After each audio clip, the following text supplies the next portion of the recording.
জনগণ আসলে কি ভোট দিবেন সেটা আগে থেকে ধরে নেওয়া আসলে একটা যে জনগণের যে রায় সেই রায়ের প্রতি যথেষ্ট সম্মান প্রদর্শন হচ্ছে কিনা সেটা নিয়ে আমাদের একটা প্রশ্ন আছে যে আসলে এইটা জায়গায় যায় কিনা এবং এটা নিয়ে ধরে নিয়ে যদি আমরা যাই সেক্ষেত্রে এই যদি এটা না আসে সেক্ষেত্রে এর ইতিমধ্যে যে অ্যাকশনগুলো নেওয়া হবে সেটার পরিণতি কি হবে সেটা আরেকটা গুরুত্বপূর্ণ প্রশ্ন আসে।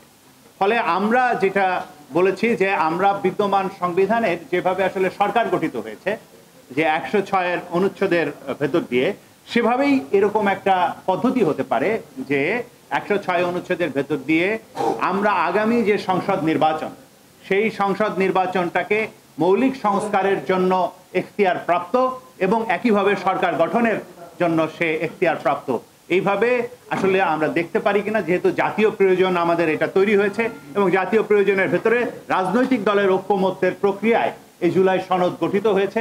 ফলে আদালত এটাকে একটা সাংবিধানিকভাবে স্বীকৃতি দেওয়া এবং আইনগত ভিত্তি দিতে আসলে তারা পারেন কিনা সে বিষয়ে আদালতের কাছে আমরা একটা প্রশ্ন করতে পারি।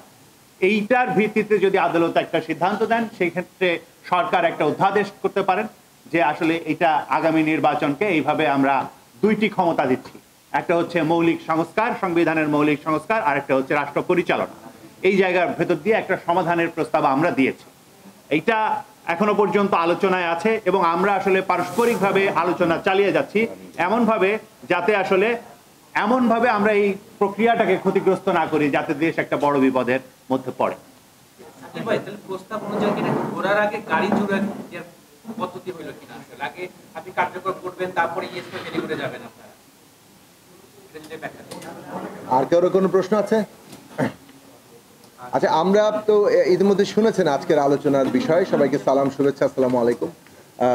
আমরা একটা কথা স্পষ্ট করে বলতে চাই যে জুলাই গণ অভ্যুত্থান অনেক আত্মত্যাগ এর উপর দাঁড়িয়ে বর্তমান সরকার গঠিত হয়েছে। সরকার গঠনের পুরো প্রক্রিয়াটি যেভাবে হয়েছে সেখানে সর্বসম্মত আলাপ আলোচনা এই প্রক্রিয়ার মধ্যে দিয়ে হয়নি। সেখানে একটা যে বাস্তবতার মধ্য দিয়ে আমরা দেখেছি যারা কিছুটা বিশেষত ছাত্র আন্দোলনের প্রতিনিধিরা এবং সংশ্লিষ্ট যারা ছিলেন তারা এই সরকারকে, অন্তর্বর্তী সরকারকে বিদ্যমান সংবিধানের কাঠামোর মধ্যেই কিন্তু গঠন করেছে। অর্থাৎ 106 অনুচ্ছেদের মধ্য দিয়ে তারা কোর্টের পরামর্শ নিয়েছেন এবং কোর্টের পরামর্শ নিয়ে একটা যাকে বলে ডক্ট্রিন অফ নেসেসিটি কিংবা একটা বিশেষ প্রয়োজনীয় মানে একটা বাস্তবতার প্রয়োজনে যে নীতি গ্রহণ করতে হয় যেটা সংবিধানে উল্লেখ নাই সেটা কোর্ট পরামর্শ দিয়েছে এবং সেই অনুযায়ী কিন্তু আসলে এই অন্তর্বর্তী সরকার গঠিত হয়েছে। কাজেই সেই দিক থেকে দেখলে আমরা একটা সংবিধান কাঠামোর মধ্যেও আছি, যদিও রাজনৈতিক দিক থেকে অনেক ক্ষেত্রে আমাদের কিছু বিশেষ বাস্তবতা আছে, সেই বাস্তবতার সাথেও আমাদের তাল মিলিয়ে চলতে হচ্ছে।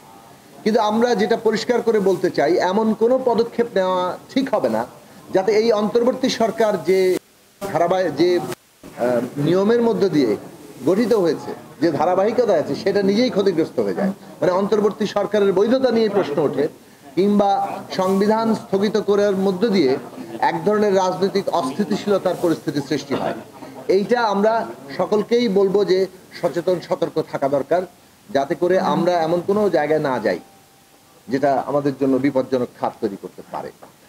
এখন যেভাবে প্রস্তাবটা করা হয়েছে, কনস্টিটিউশনাল অর্ডার দেওয়া, একটা অন্তর্বর্তী সরকার যে নিজেই একটা সাংবিধানিক কাঠামোর মধ্যে আছে তারা একটা কনস্টিটিউশনাল অর্ডার কায়েম করতে পারে কিনা এইটা একটা প্রশ্ন হিসেবে এসছে এবং এই কনস্টিটিউশনাল অর্ডার কায়েম করে তাকে গণভোটে নিয়ে যাওয়া এরও কিন্তু কোনো সাংবিধানিক ব্যাখ্যা নেই। তাহলে এই সাংবিধানিক ব্যাখ্যাটা কোথা থেকে আসবে? তারা বলছেন যে আজকের প্রস্তাব অনুযায়ী যেটা আর্টিকেল 22 যেটা আমাদের জুলাই ঘোষণাপত্র সেই অনুযায়ী, এই জুলাই ঘোষণাপত্র আর্টিকেল 22-তে কিন্তু গণতান্ত্রিক নিয়মতান্ত্রিক ব্যবস্থার কথাই বলা হয়েছে। ফলে সেই গণতান্ত্রিক নিয়মতান্ত্রিক ব্যবস্থার মধ্যে আসলে বাস্তবত এইরকম একটি কনস্টিটিউশনাল সাংবিধানিক একটা অর্ডার এবং যেটা গণভোটে যাবে, যেটার কোনো বিদ্যমান সাংবিধানিক ব্যাখ্যা নেই। ফলে এই অন্তর্বর্তী সরকার সেই জায়গায় গেলে এটা আসলে আমাদের যে কনসেনসাস আমরা যেটার উপরে দাঁড়াচ্ছি যে একটা ঐকমত্যের ভিত্তিতে আমরা এই রাষ্ট্রের গণতান্ত্রিক উত্তরণটা সম্পন্ন করতে চাই, সেইখানে আসলে এটা বাধা হয়ে দাঁড়াবে কিনা। কারণ ঐকমত্য যদি না হয় তাহলে কিন্তু আমরা একটা সংকটের মধ্যে পড়ে যাব। ফলে আমরা মনে করি না যে আমাদেরকে এমন কোনো পথ নেওয়া উচিত যেটা মনে হবে যে আমরা পারস্পরিক শক্তির পরীক্ষায় অবতীর্ণ হচ্ছি এবং সেই শক্তি পরীক্ষার মধ্য দিয়ে আমরা আসলে আমাদের কি বলে যে রাজনৈতিক কর্তৃত্বটা কায়েম করতে যাচ্ছি, সেইটা অনিবার্য সংঘাতের দিকে নিতে পারে। ফলে আমাদের দিক থেকে আমরা গত বৈঠকেও প্রস্তাব তুলেছি, আজকের বৈঠকেও আমাদের মূল বক্তব্য এটাই যে সময়টা বর্ধিত করা হয়েছে এই সময়ের মধ্যে অনেকগুলো প্রস্তাব আছে। আমরা রাজনৈতিক দলগুলো এবং দেশের অন্যান্য স্টেক হোল্ডাররাও তারা পারস্পরিক আলাপ আলোচনা করে যথাসম্ভব একটা ঐকমত্যের জায়গায় আমরা পৌঁছাই কিভাবে এই যে আমাদের জুলাই সনদ সেটা বাস্তবায়ন হবে। সেই ঐকমত্যের পথটাই গণতান্ত্রিক উত্তরণের পথটা তৈরি করবে। শান্তিপূর্ণভাবে আমরা একটা জায়গায় পৌঁছাতে পারবো, নির্বাচন হবে এবং তার মধ্য দিয়ে জনগণের ক্ষমতা প্রতিষ্ঠিত হবে এবং জনগণের হাতে ক্ষমতা ফিরবে। এই জায়গাটা খুব অবশ্যই জনগণের হাতেই ক্ষমতা আছে বলে আমরা মনে করি। বর্তমান সরকারও জনগণের অভ্যুত্থানের আগে কিন্তু একটা নির্বাচনী প্রক্রিয়ার মধ্যে দিয়ে যে গণতান্ত্রিক ব্যবস্থায় প্রবেশ করা সেই প্রক্রিয়াটার কথা আমরা বলছি। এখন এখানে ঐকমত্যের জায়গা তৈরি করার জন্য যথেষ্ট সময় আছে। আমরা ইতিমধ্যে উদ্যোগ নিয়েছি, বিভিন্ন রাজনৈতিক দলগুলোর সাথে আমরা কথা বলছি এবং সেই কথা বলার মধ্য দিয়ে আমরা আশা করি যে একটা ঐক্যবদ্ধ জায়গায় আমরা পৌঁছাতে পারবো।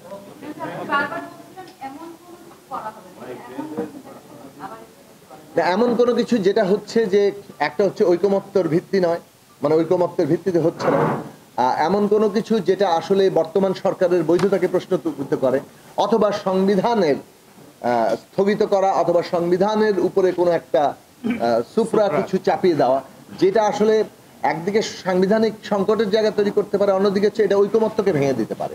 ফলে এইটা আমাদের জন্য রাজনৈতিকভাবে সংকটজনক হবে এবং আমরা যেটা আমরা বারবার বলছি একটা বিপজ্জনক খাদের দিকে আমরা অগ্রসর হব, সেটা আমরা কোনোভাবেই চাই না এবং সেই জায়গাটা আমরা সকলেই সচেতন থাকবো, সেই আহ্বান আমরা জানাই। না ওইটা করতে পারবে না সেইটার আমরা পক্ষে নেই, কি করতে পারবে সেটার পক্ষে। যেমন আমরা বলেছি জুলাই সনদের একটা বাধ্যবাধকতা থাকা দরকার, আইনি বাধ্যবাধকতা, অর্থাৎ যেখানে আমরা সবাই একমত সেটা আগামী পার্লামেন্ট বাস্তবায়ন করতে বাধ্য থাকে। কিন্তু এটা করতে পারবে না, এই বাইন্ডিংসের কোনো কথা আমরা বলছি না। আমরা বলছি আগামী পার্লামেন্ট যাতে মৌলিক সংস্কার করতে পারে, এই অধিকার, এই এখতিয়ার জনগণ যাতে আগামী পার্লামেন্টকে দেয়, সেই অনুযায়ী একটা ঘোষণা তৈরি করতে হবে সরকারকে, যে আগামী নির্বাচন হবে একদিকে এই জনগণের এখতিয়ার নিয়ে জুলাই সনদ বাস্তবায়ন করার এখতিয়ার, মৌলিক সংস্কার করার এখতিয়ার, অন্যদিকে 5 বছর চালানোর এখতিয়ার। ফলে কি করতে পারবে না সেইটা হচ্ছে আমাদের বক্তব্য না, কি করতে পারবে এবং সেই জায়গাগুলোকে সুনির্দিষ্ট করা।